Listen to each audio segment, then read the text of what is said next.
દેશની સંસદ એસઆઈઆરથી માંડીને વંદે માતરમ પર ચર્ચા કરી રહી છે. આરોપ પ્રત્યારોપ એટલા તીખા અને રસપ્રદ થઈ રહ્યા છે કે સંસદની ચર્ચા જોવામાં રસ પડી રહ્યો છે સામાન્ય માણસોને પણ. ગુજરાતની રાજનીતિમાં અનેક ચમકતા ચહેરાઓ છે. દેશની રાજનીતિના ચહેરાઓ પણ ગુજરાતમાં રાજનૈતિક ભવિષ્ય ચમકાવવા માટે આવી રહ્યા છે. કથિત સભ્ય સમાજમાં એવી ઘટનાઓ બની રહી છે જે આપણું માથું શરમથી નીચે કરી દે. પણ એ બધાની વચ્ચે તમને ફ્લેશબેકમાં લઈ જવા છે વર્ષ 2011માં સીધા જ. નમસ્કાર, આપની સાથે હું દેવાંશી.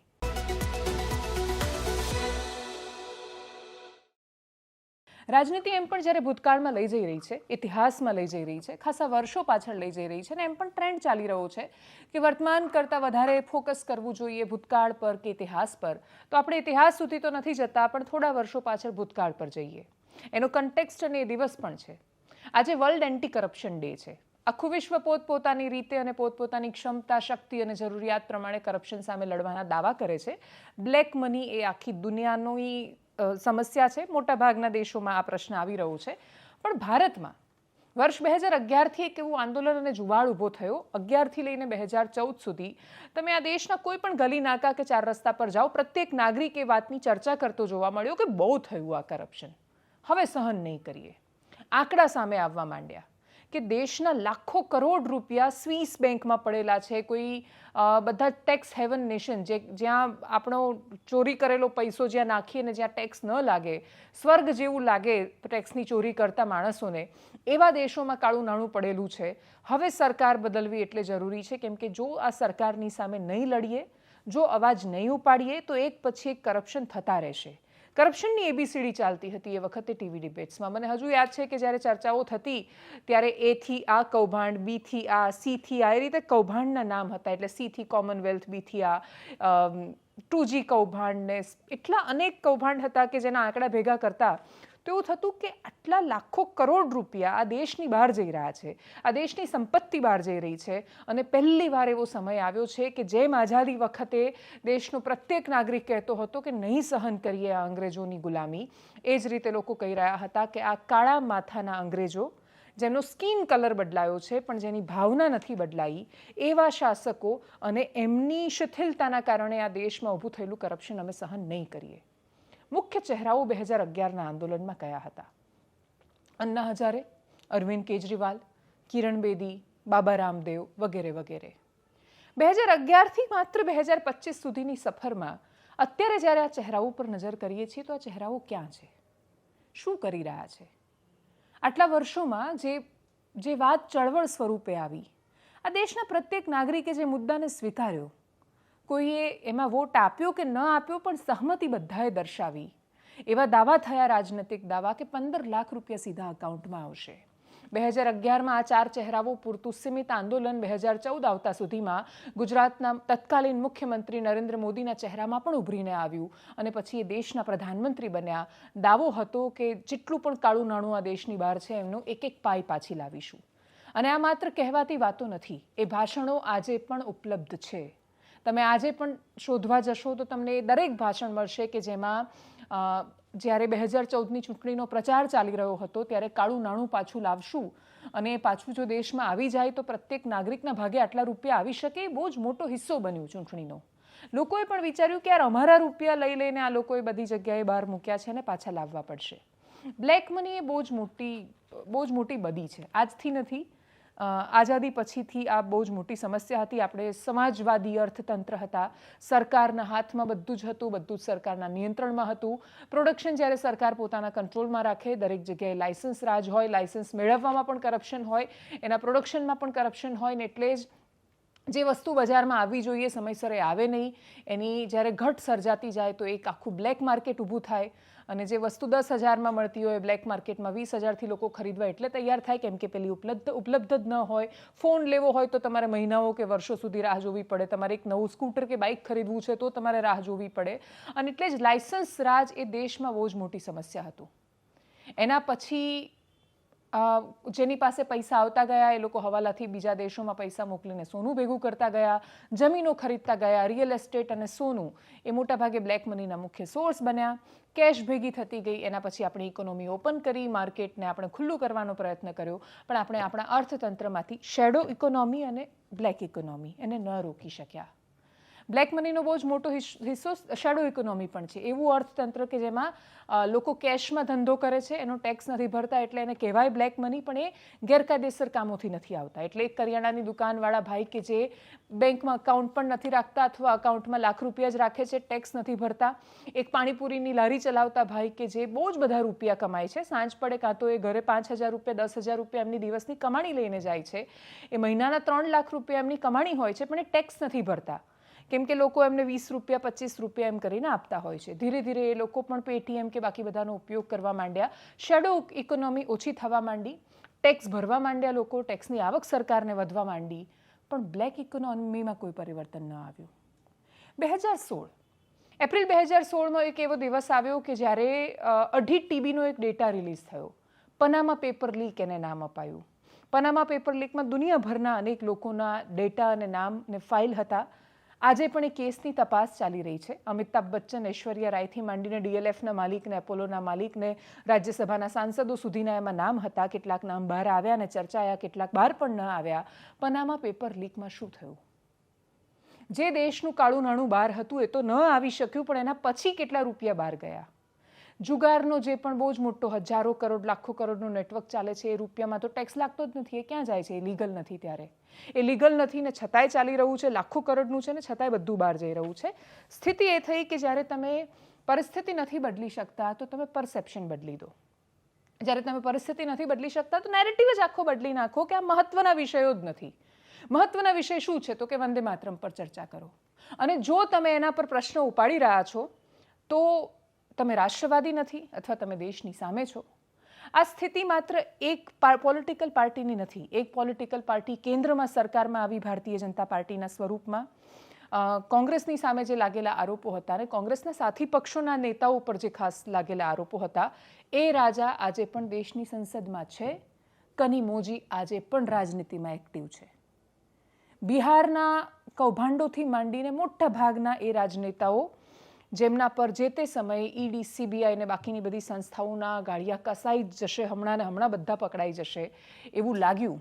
2014થી લઈને 2025 સુધીનો સમય બતાવે છે કે રાજનીતિમાં હોવાનું સૌથી મોટું સંરક્ષણ તમને એ મળે છે કે છેલ્લે એ સાબિત થતું હોય છે કે હમામ મેં સબ નંગે હૈ, કોઈ કશું નથી કરી શકતું.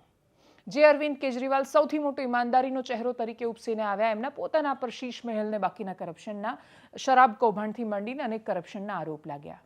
જે કિરણ બેદી સૌથી વધારે સશક્ત ચહેરા તરીકે ઉપસીને આવ્યા અને એવું કહેવાયું કે પહેલા મહિલા આઈપીએસ ઓફિસર પ્રધાનમંત્રીના કાફલાને રોકી શકે, એટલી જ એમની કરોડરજ્જુ ટટ્ટાર છે એવા અધિકારી વર્ષો સુધી ચૂપ રહ્યા. કેટલાય વર્ષો પછી હવે દરેકે રાજનીતિક માર્ગ અલગ અલગ પસંદ કર્યા. કોઈ આમ આદમી પાર્ટી સાથે ગયું, કોઈ કોંગ્રેસ સાથે ગયું, કોઈ ભારતીય જનતા પાર્ટી સાથે ગયું, કોઈ વચ્ચે રહ્યું.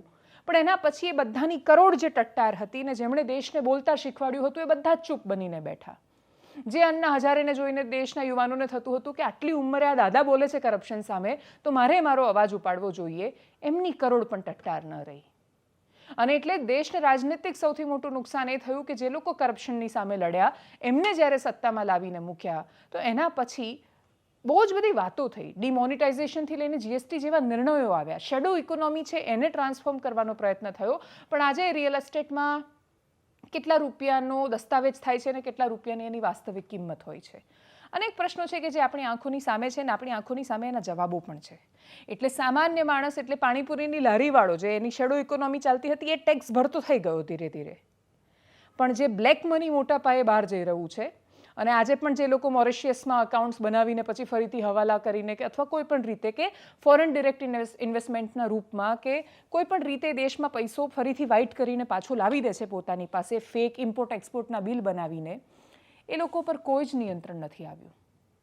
અને એટલે જ આજે આ ફ્લેશબેકમાં લઈ જઈને તમને યાદ કરાવવા છે એ ચહેરાઓને, જે ચહેરાઓ કરપ્શન સામેની લડાઈના સૌથી મોટા ધુરંધરો હતા. આટલા વર્ષો પછી પેલો શેર યાદ આવે કે જો નિકલે થે તવાયફોं કે કોઠે બંધ કરવાને, સિક્કોं की खनक सुनी और खुद नाच बैठे. જે લોકોએ આ દેશને કરોડ ટટ્ટાર કરતા શીખવ્યું, જે લોકોએ વર્ષો પછી સતત ખીચડી ચાલતી સરકારો બધા એકબીજાના કરપ્શન છુપાવે, લાલુ યાદવનું આવે તો મુલાયમસિંહ ચૂપ થઈ જાય, મુલાયમસિંહનું યાદ આવે તો સોનિયા ગાંધીને પરિવાર ચૂપ થઈ જાય, એમનું આવે તો એના રક્ષણમાં આ લોકો આવી જાય, એકબીજાને બચાવીને વારંવાર પોતાના પ્રેશરથી દબાણથી સરકારો ઓથલાવીને કોઈની પાસે બહુમત ન હોય, બધા ભેગા થઈને ખીચડો સરકાર ચલાવે, કોઈ એક નિર્ણય સરકાર ન લઈ શકે, એ સ્થિતિમાં એ 15 વર્ષમાં દેશની સામે એટલી બધી મુશ્કેલીઓ અને પડકારો આવ્યા, એના પછી દેશને એક સ્થિર સરકાર મળી, દેશે જનાદેશ આપ્યો કે અમે કંટાળ્યા છીએ આ સિસ્ટમથી, અને એના પછી આટલા વર્ષો પછી ચર્ચામાં શું છે? તો એ મુદ્દાઓ બદલાઈ ગયા છે. કરપ્શન પર શું પનામા પેપર લીક પર શું કાર્યવાહી કરી એનો જવાબ નથી. ડિમોનિટાઇઝેશન પછી 100% નાણું સિસ્ટમમાં પાછું કેવી રીતે આવી ગયું? એ અરવિંદ કેજરીવાલ કે જે સૌથી મોટો ચહેરો હતા એન્ટી કરપ્શન મુવમેન્ટનો, એ પોતે કેમ આ સ્થિતિમાં આવ્યા કે લોકોને ભરોસો ઉઠી જાય કે કોઈ વ્યક્તિ જ્યારે અવાજ ઉપાડે છે ત્યારે એનો અવાજ બનીને આવે છે? આ પ્રશ્નો બધા જ ત્યાંના ત્યાં છે. આ રાજનીતિક ચહેરાઓ માટે હવે મહત્વની પોતાની રાજનીતિ છે, અને સત્તા જ્યારે મહત્વની હોય એટલે બહુ જ સાચું કહેવાય છે કે વિપક્ષમાં હોવ તો તમારી પાસે બોલવા માટે બહુ જ બધા મુદ્દા હોય, સત્તામાં હો ત્યારે તમારી પાસે એકમાત્ર મુદ્દાનો કાર્યક્રમ હોય, સત્તા કેવી રીતે બચાવશો? અને એ સત્તા બચાવવા માટે કોઈ પણ વ્યક્તિ કંઈ પણ કરી શકે છે. ગુજરાતના મુદ્દાઓથી શરૂઆત કરીશું. અરવિંદ કેજરીવાલ ગુજરાતમાં હતા, એમને મળવા ન દેવામાં આવ્યા ખેડૂતોને, જેવા મળવા ન દેવામાં આવ્યા એટલે એમણે અંગ્રેજ કરતાં પણ ખરાબ સરકારને શાસન છે એવા આરોપ લગાવ્યા. સાંભળીએ દિલ્હીના પૂર્વ મુખ્યમંત્રી અરવિંદ केजरीवाल ने. सुबह 11 बजे मुझे गुजरात की राजकोट में जो जेल है, राजकोट की जेल में बंद किसान नेताओं से, किसानों से मिलने के लिए जाना था. मुझे उनसे मिलने के लिए नहीं जाने दिया गया. आप सोच सकते हैं कि इससे बड़ी तानाशाही और क्या हो सकती है. मैं कोई आतंकवादी हूं, मैं कोई क्रिमिनल हूं, और जो लोग जेल में बंद हैं वो लोग किसान हैं, हमारे देश के नागरिक हैं. वो लोग कोई क्रिमिनल नहीं है, वो लोग कोई अपराधी नहीं है. अंग्रेजों ने जब भगत सिंह को गिरफ्तार किया था,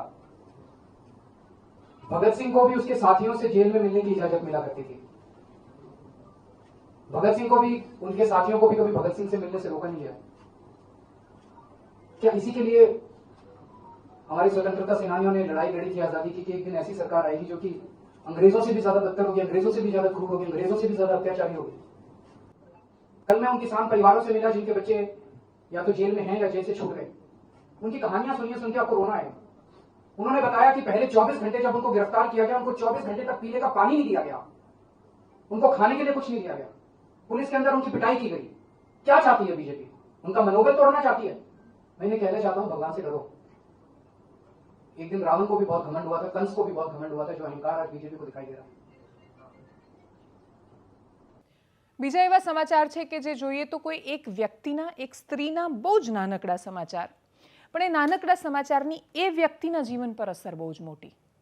આ દેશના લોકો બહુ જ ઇમોશનલ છે, પણ ઇમોશનલ હોવું ને ઇમોશનલ ફૂલ હોવું એમાં બહુ મોટો ફરક છે. એટલે આપણે એટલા બધા લાગણીશીલ છીએ કે આપણી લાગણીઓ સાથે દર થોડા વર્ષે કોઈ ને કોઈ નવું માણસ આવીને રમી જાય છે. એક્સચેન્જ પોલિટિક્સ ચાલ્યા કરે, પોલિટિક્સમાં બદલાવ કોઈ ન આવે, આ નહોતું તો આને આદલા બદલી ચાલ્યા કરે, બધા એક પછી એક ફર્યા કરે, બધા રાજ્યોમાં સરકારો બદલાયા કરે, પણ એના સિવાય જે મૂળ મુદ્દાઓ પર નાગરિકોની એક ચેતના પ્રકટ થતી દેખાય કે એ પ્રશ્ન કરે કે શું થઈ રહ્યું છે, એ ન દેખાય.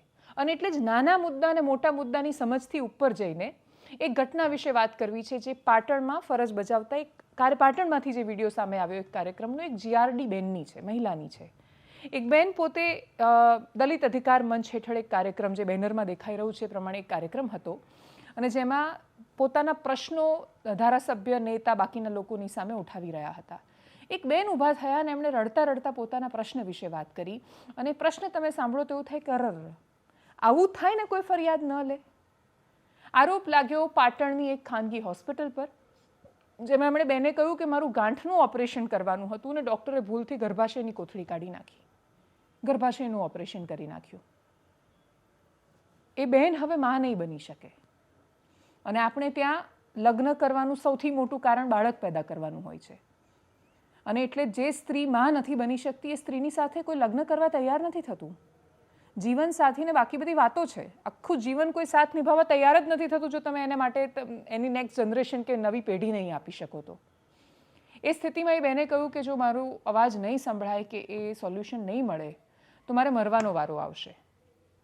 એ જે જગ્યાએ અવાજ ઉપાડી રહ્યા હતા ત્યાંથી કદાચ અવાજ સંભળાય ને બુલંદીથી પડઘાય, પણ સોલ્યુશન તો ત્યાંથી શું આવવાનું હતું? 6 તારીખે એમણે રજૂઆત કરી, સોલ્યુશન ન આવ્યું તો 7 તારીખે મરવા ગયા. લોકો એમને જોઈ ગયા કેનાલ પાસે, એટલે એમને પકડીને બચાવી લીધા રડતા રડતા. એ બનાસકાંઠામાં ફરજ બજાવે છે. 8 તારીખે આ વિષય પર ધારાસભ્ય જિગ્નેશ મેવાણીએ વિડીયો બનાવ્યો, કેમ કે એમના કાર્યક્રમમાં કરવામાં આવેલી રજૂઆત હતી. આ સાંભળ્યા પછી આપણે એવું કહીશું કે આ તો બહુ નાનો કે એક માણસનો મુદ્દો છે. સવાલ નાના કે એક માણસના મુદ્દાનો નથી, સવાલ સિસ્ટમમાં ન મળતા ન્યાયનો છે. અમુક એવા વ્યવસાયો છે કે જેને ભૂલ કરવાનો અધિકાર જ નથી, અને એ ભૂલ કરે તો એને છાવરવું એ કોઈનું કર્તવ્ય નથી. દરેકની ફરજ બને છે કે એને છાવરે નહીં. એ બેનની સાથે જીવનમાં કેવી રીતે ફરીથી કશું સારું થશે એનો કોઈની પાસે જવાબ નથી, પણ ન્યાયનો મતલબ તો એ સુનિશ્ચિત કરવું છે કે આવું કોઈની સાથે ફરીથી ન થાય. અને એટલે આપણે સજા કેમ આપીએ છીએ? બદલો લેવા માટે સજા નથી આપતા. આપણે ઉદાહરણ બેસાડીએ છીએ કે આવી ભૂલ ન કરતા નહીં તો આવું થશે. આપણે જ્યારે એ ભૂલ કરનારને છાવરીએ છીએ ત્યારે આપણે એ સુનિશ્ચિત કરીએ છીએ કે જો તમે આ સિસ્ટમના પ્રભાવશાળી વ્યક્તિ નથી, જો તમારી પાસે સત્તાનું કે પૈસાનું સામર્થ્ય નથી, તો કોઈ કશું નહીં બગાડી શકે તમારું. તમારી સાથે ગમે તે થઈ જાય, જો તમારી પાસે આ બે વસ્તુ નથી તો કોઈ બચાવમાં નથી આવતું. એ બેનને સાંભળીએ, ધારાસભ્ય જિગ્નેશ મેવાણીને સાંભળીએ. મારું ગામ વડા અને મારે પાટણ ઓપરેશન કરાવ્યું હતું. એટલે કે મતલબ નાની ગાંઠ હતી મારે, એમાં પછી ડોક્ટરે આખું ગર્ભાશયનું ઓપરેશન કરી નાખ્યું છે. હું કુંવારી છું, મારા લગ્ન થયા નથી અને લગ્ન હજી બાકી છે. હવે તો મારા જોડે કોણ લગ્ન કરે? કોઈ ના કરી શકે ને. મારી જિંદગી તો બરબાદ થઈ ગઈ ને. મને ન્યાય કોણ આપશે? પોલીસ સ્ટેશનમાં જઈ હું ખુદ પોલીસ સ્ટાફ જીઆરડીમાં નોકરી કરું, છતાંય મને ન્યાય નથી મળતો. તો હું કોના જોડે ન્યાય માંગુ? મારે બસ જિગ્નેશ સાહેબને હાથ જોડે વિનંતી કરું કે મારે ન્યાય જોવે ને કે હું આજે આત્મહત્યા કરીશ કે ન થઈશ. હું આત્મહત્યા કરીશ. મારી જિંદગી બરબાદ કરી નથી ડોક્ટરે.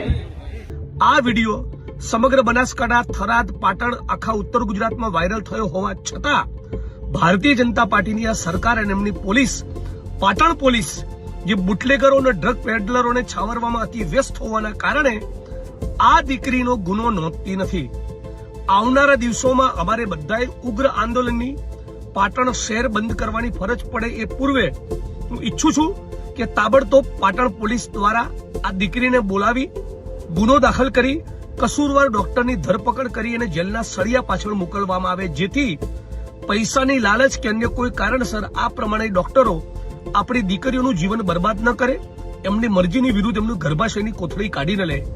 આટલું થયા પછી પણ અને આવા સામાન્ય લાગતા અને છતાંય અસામાન્ય કેસમાં ન્યાયની અપેક્ષા વધારે પડતી લાગે છે. અને એ બેનનો અમે સંપર્ક કરવાનો પ્રયત્ન કર્યો, સંભવ એમની સાથે સંપર્ક નથી થઈ શક્યો, પણ છતાંય આ પ્રકારની ઘટનાઓ જ્યારે સામે આવે ત્યારે આપણી પાસે એ જવાબ નથી હોતો. 2011થી લઈને 14 સુધીમાં એક બહુ જ મોટો મુદ્દો હતો કે જે ચર્ચામાં હતો અને જે દેશની સરકાર આટલી તીવ્રતા સાથે વર્ષોથી ચાલી આવી રહેલું કોંગ્રેસનું એક ધારું શાસન આમ જનતાએ ઉખાડીને ફેંકી દીધું અને જનતાએ સાબિત કર્યું કે આ દેશ કોંગ્રેસને કોઈએ 7 બારમાં લખી નથી આપી દીધો. એટલે જો કોંગ્રેસના નેતાઓને કે પ્રિયંકા ગાંધી કે રાહુલ ગાંધી કે સોનિયા ગાંધી કે કોઈને પણ જો એવું લાગ્યું હોય કે આ દેશ એમને આ 8 અને 7 બારમાં લખીને આપી દીધો છે ને એમનું જ ચાલવાનું છે, તો આ દેશના લોકતંત્રનો બુલંદીથી જય બોલાવીને સાબિત કર્યું હતું કે અમે અવાજ ઉપાડી શકવા સક્ષમ છીએ, અમારી પાસે ઓપ્શન્સ છે, અમે ઓપ્શન્સ ઊભા કરીએ છીએ અને અમે તમને ઘરે બેસાડીએ છીએ. વર્ષો સુધી એવું કહેવાતું કે ભાઈ કોંગ્રેસવાળા બહુ ખરાબ, પણ એમનો ઓપ્શન કોણ? તો એના ઓપ્શનના જવાબમાં 2014માં દેશે જનાદેશ આપ્યો હતો. એ વખતે બહુ જ મહત્વનો મુદ્દો નિર્ભયા કેસનો હતો. આખું દિલ્હી રસ્તા પર હતું, આખો દેશ રસ્તા પર હતો. દરેકના મનમાં એ કરુણા વ્યાપેલી હતી, અરેરાટી હતી કે આટલું નિમ્ન સ્તરનું કૃત્ય કોઈ દીકરી સાથે કેવી રીતે કરી શકે. આજની જ ઘટના રાજકોટના જસદણ પાસેના આટકોટમાં એક 6 વર્ષની શ્રમિકની બાળકી સાથે બિલકુલ એ પ્રકારની ઘટનાનું પુનરાવર્તન થયું. અને આપણે ત્યાં ન્યાય માટે કોઈ જ કેન્ડલ સાથે રસ્તા પર નહીં નીકળે ને કેન્ડલ સાથે રસ્તા પર નીકળશે તોય એમાં રાજનીતિ હશે. દૂરના અને નજીકના ચશ્મા બંને એક સાથે રાખવાની જરૂર છે રાજનેતાઓએ. પશ્ચિમ બંગાળમાં એક ડોક્ટર સાથે એ પ્રકારની ઘટના થાય, ગુજરાત ભારતીય જનતા પાર્ટીના નેતાઓ રેલી કાઢે. એ જ વખતે દાહોદમાં એક ઘટના થઈ હોય ત્યાં એ ચૂપ રહી જાય. એક જગ્યાએ બોલવાનું ને એક જગ્યાએ ચૂપ રહી જવાનું એ અને બધા માટે લાગુ થાય છે. છત્તીસગઢની એક દીકરી સાથે કશું ખોટું થાય વડોદરા પાસે, ગુજરાતની પોલીસ ત્વરિત કાર્યવાહી કરે. દાહોદમાં પેલા આચાર્યની સામે તરત ચાર્જશીટ થાય, છત્તીસગઢનો જે પેલો વ્યક્તિ મધ્યપ્રદેશ છત્તીસગઢ પાસેથી આવેલી એક દીકરી સાથે એ જ રાજ્યમાંથી આવેલો એક વ્યક્તિ કશું ખોટું કરે તો એની સામે પણ તરત કાર્યવાહી થાય, પોલીસ આરોપીને પકડે અને આપણે સુનિશ્ચિત કરીએ કે 1 મહિનામાં ફાસ્ટ ટ્રેક આપણે કેસ ચલાવીને એને સજા અપાવીશું. પણ એ વખતે કોંગ્રેસના મંત્રી ત્યાંથી અહીંયા આવે ને અહીંયા આવીને સરકાર પર આરોપ લગાવે અને ત્યારે ચૂપ થઈ જાય જ્યારે એમને ત્યાં થાય. આ સિલેક્ટિવ રાજનીતિ જે દરેક પોલિટિકલ પાર્ટી કરે છે એ રાજનેતાઓ કરે ત્યારે સમજાય. રાજનેતાઓનું આ કામ છે કે એ પોતપોતાનું હિત જોશે દરેક ઘટનામાં. સામાન્ય માણસ કેમ આવું કરવા માંડે? સમાજ જ્યાં સુધી આટલી હદે પોલરાઇઝ થતો રહેશે ત્યાં સુધી આનું કોઈ નિરાકરણ નથી આવવાનું. આ મામલા પર આવેલી પ્રતિક્રિયાઓને સાંભળીએ. રાજકોટ ગ્રામ્ય જિલ્લાના આટકોટ પોલીસ સ્ટેશન વિસ્તારમાં કાનપુર ગામની બાજુમાં આવતી વાડીમાં રહેતા દાહોદના જો ભાગ્યા છે એની 7 વર્ષની દીકરી સાથે એક દુષ્કર્મનો બનાવ બન્યો. પોલીસના ધ્યાનમાં આવતા દીકરીની સારવાર માટે પોલીસની મદદથી દીકરીને જનાના હોસ્પિટલ રાજકોટમાં એડમિટ કરવામાં આવી અને તુરંત 10 જેટલી ટીમ બનાવીને આમાં કાનપુર અને આજુબાજુના વિસ્તારમાં આરોપીની શોધખોળ કરવા માટે ટીમની નિમણૂક કરવામાં આવી. પછી કરીબ 100 જેટલા શકમંદ લોકોથી પૂછતાછ કરવામાં આવી, આજુબાજુના ગામડાના સીસીટીવી ચેક કરવામાં આવ્યા, ડમ્પ એનાલિસિસ કરવામાં આવ્યો અને ઝીરોઈંગ કરતા પછી 10 જેટલા આરોપી બચાવવામાંથી તો 10 જેટલા આરોપીઓનો ફોટો એક ચાઇલ્ડ કાઉન્સિલર અને અમારી જો મહિલા પોલીસ કર્મી છે એની મદદથી અને ડોક્ટર્સની મદદથી જો દીકરી છે ભોગ બનનાર એની સાથે શેર કરવામાં આવી અને દીકરી આઈડેન્ટિફાઈ કરી પછી સખ્તીથી પૂછતાછ કરવામાં આવી. તો આરોપી કબૂલ કર્યો છે કે 4 તારીખના રોજ બપોરમાં 11 વાગ્યાની આજુબાજુ પોતાનો ખેતરમાં હતો. આરોપી પણ અહીંયા ભાગ્યો છે, કરીબ 30 વર્ષની ઉંમરનો છે અને આ ખેતની બાજુમાં આવતો હતો ત્યારે ત્યાં દીકરીને જોઈ અને એની નિયત ખરાબ થઈ અને દીકરીને પાણીની ટાંકીની પાછળ લઈ ગઈ અને ત્યાં દુષ્કર્મ કરવાનો પ્રયાસ કર્યો. દુષ્કર્મમાં નિષ્ફળ થતા અને થોડો ગુસ્સો આવ્યો અને ત્યાં એક સરિયો કરીબ 1 ફીટનો એક સરિયો હતો. આ સરિયાથી વચ્ચેના પ્રાઇવેટ પાર્ટમાં ઇન્જરી કરી કબૂલ કરી છે. આરોપીને હાલ ડિટેન કરવામાં આવ્યો છે અને આગળની પૂછપરછ આરોપીથી ચાલુ છે. આરોપીનું નામ રામસિંહ તેરસિંહ છે. એવો અનુસૂચિત જનજાતિથી બિલોંગ કરે છે અને મૂળ રહેવાસી અલીરાજપુર મધ્યપ્રદેશનો છે અને અહીંયા ભાગ્યાનું કામ કરે છે. આરોપી પરિણીત છે. આરોપીની એક દીકરી 12 વર્ષની અને 2 દીકરા છે. અને હવે વાત કરીએ દેશની સંસદની. દેશની સંસદમાં ખૂબ આક્રમકતાથી એસઆઈઆરથી માંડીને વંદે માતરમ પર કહેવાયેલી વાતો તમને સંભળાવીએ એ પહેલાં એક બહુ નાનો વિડીયો જે તમારી બાજુની સ્ક્રીન પર તમે જે જોઈ રહ્યા છો. નવીન જિંદાલ નેતા છે, સાંસદ છે અને એમની દીકરીના લગ્ન છે અને એમની દીકરીના લગ્નમાં જે અલગ અલગ લોકો ડાન્સ કરી રહ્યા છે એમાંથી 3 ચહેરાઓ છે. એમાંથી 3 મહિલા નેતાઓ અથવા જે સરસ રીતે ડાન્સ કરીને પરિવારનો હિસ્સો હોય એમ એ લગ્ન પ્રસંગને એન્જોય કરી રહેલા અને માણી રહેલા ચહેરાઓ દેખાય છે.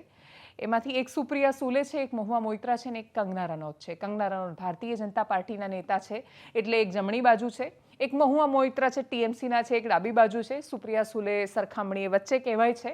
પણ આ 3 રાજનેતાઓને જ્યારે તમે દેશની સંસદમાં સાંભળો તો એવું લાગે કે આ લોકો 1 મિનિટે પોતાના એકબીજાની સાથે ઊભા નહીં રહી શકતા હોય. એ લોકો જે આક્રમકતાથી પોતાની વાત મૂકતા હોય છે ત્યારે એવું લાગે કે આમને તો જન્મનું દુશ્મની કે વેર બંધાઈ ગયું હશે. રાજનીતિ આ નથી હોતી અને આ જ તો લોકતંત્રની સુંદરતા છે કે તમે દેશની સંસદની અંદર પૂરી આક્રમકતા સાથે પોતાનો મુદ્દો ને વાત મૂકો છો પણ તમે બહાર નીકળ્યા પછી દુશ્મન નથી એકબીજાના. તમે એ માનો છો કે તમારા વિચાર અલગ છે પણ છેલ્લે તમે વાત આ દેશ માટે કરી રહ્યા છો. તમે મિત્રો છો, તમે ખૂબ સરળતાથી રહી શકો છો. કમનસીબે એ લોકો તો રહી લે છે, એમના નામે નીચે ઝઘડવાવાળા નથી રહી શકતા. એટલે પોતાના ઘરમાં અને પડોશી સાથે રાજનીતિ માટે ઝઘડતા પહેલા અને કોઈ ઝઘડવા આવે તો એમને આ વિડીયો ચોક્કસથી બતાવજો. દેશની સંસદમાં એસઆઈઆર પર વાત થઈ રહી હતી. રાહુલ ગાંધીએ પોતાનું ભાષણ આપ્યું. અમિત શાહ વંદે માતરમ પર બોલી રહ્યા હતા. કોંગ્રેસ પર ખૂબ ગંભીર આરોપ લગાવ્યા. પ્રિયંકા ગાંધીની વાત પર પણ એમણે સવાલ કર્યા. દિગ્વિજયસિંહે વચ્ચે ટોક્યા તો એમને પણ એમણે હસતા હસતા જવાબ આપ્યો કે નોકરી તો તમારી રહેવાની જ છે. શું થયું દેશની સંસદમાં સાંભળીએ એકદમ સંક્ષિપ્તમાં. Please. Speaker sir, I want to make it very clear. The discussion is about votes. The discussion is about the stealing of votes. The discussion is about the SIR. And I am framing my discussion about votes. Yes. And what is happening here is patently unfair. I am not being allowed to speak. I am being disturbed, and I put my protest here. I have done absolutely nothing wrong. I am talking about the subject.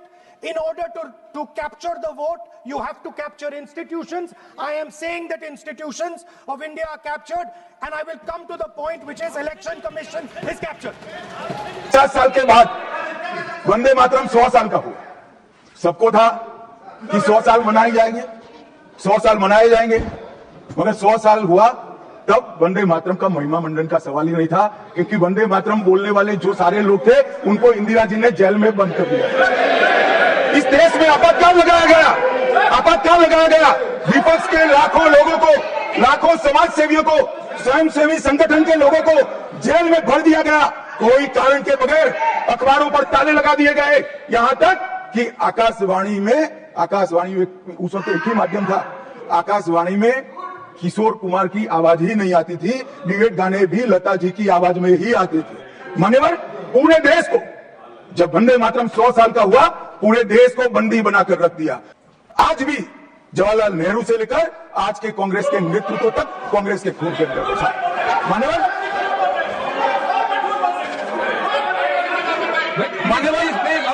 Please आप बैठिए। मान्यवर, मैं तथ्यों के आधार पर कहता हूं, Congress party की एक नेत्री ने कांग्रेस बैठ जाओ।